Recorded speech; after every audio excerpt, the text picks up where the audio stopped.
nang maglabas ng final decision ang Supreme Court ng Pilipinas.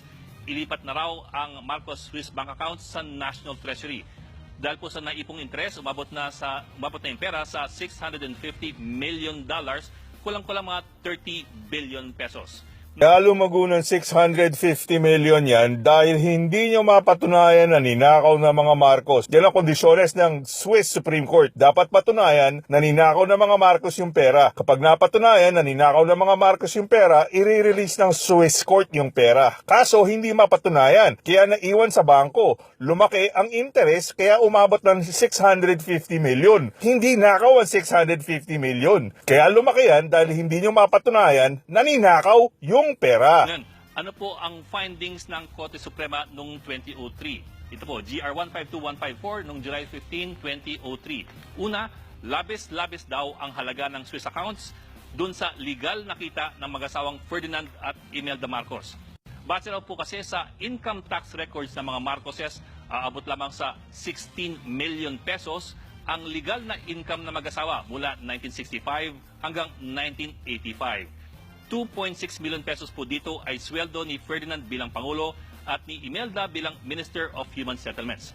Ang sweldo po kasi ng Pangulo noon, 60,000 pesos per year from 1965 until 1976 at 100,000 pesos per year from 1977 until mga 1986.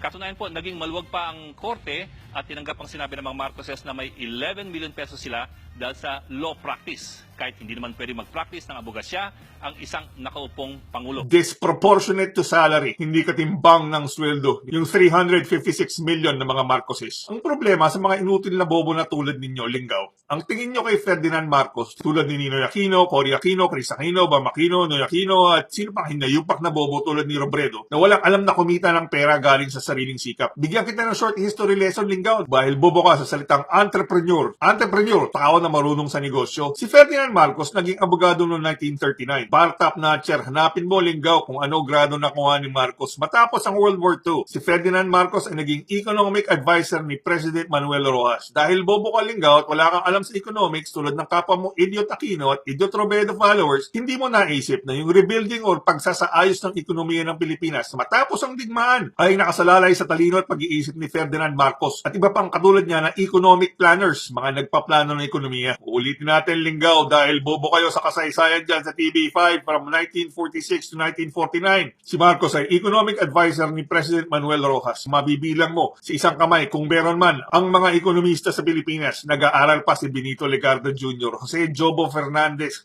Cesar Virata at Gerardo Sicat. At dahil walang ekonomista ang Pilipinas noong 1946, isa si Ferdinand Marcos sa mga nagplano ng pagbubuo ng ekonomiya ng Pilipinas matapos ang World War II. Bakit hindi asindero ang mga Marcos tulad ng mga Lopez, Ayala, Rojas, Aquino at Cojuangco? Dahil ang ginamit ni Marcos na paraan upang kumita ng pera ay maging negosyante, entrepreneur, gamit ang talino at dunong niya bilang abogado. Kaya yung sasabihin mo na disproportionate yung salary ni Marcos dahil bobo ka sa pagiging negosyante or entrepreneur ni Marcos mula 1946 to 1965. Nabasa mo lang yung decision ng Supreme Court, pinaniwalaan mo na lahat. Pinatunayan mo lang na bobo ka, Linggaw. Kasama ng mga writers dyan sa TV5 na bobo rin sa kasaysayan at economics. Tinitingnan nyo yung dokumento ng Supreme Court pero hindi nyo sasabihin yung tunay na konteksto ng buhay at pagiging negosyante ni Marcos. Bobo rin kayo sa free market capitalism, ang kalayaan ng tao na kumita ng pera ayon sa kanyang kakayahan sa lipunan. Dahil wala kang alam sa negosyo at paano kumita ng pera, tulad ng mga bobo sa Supreme Court na nagsasabi ganito, ganyan lang dapat ang kinita ni Marcos. Hindi nyo nga mapatunayan na magnanakaw ang mga Marcos, pati kinita ni Ferdinand Marcos sa pagiging matalino na abogado, pakikialaman nyo pa. Dahil mga inutil kayo sa free market capitalism. Sabihin nyo kay Pangilinan, pag-aralin kayo ng economics at history, wag sa Ateneo at sa UP, mabobobo lang kayo dun at kayo mga idiots na guutukan.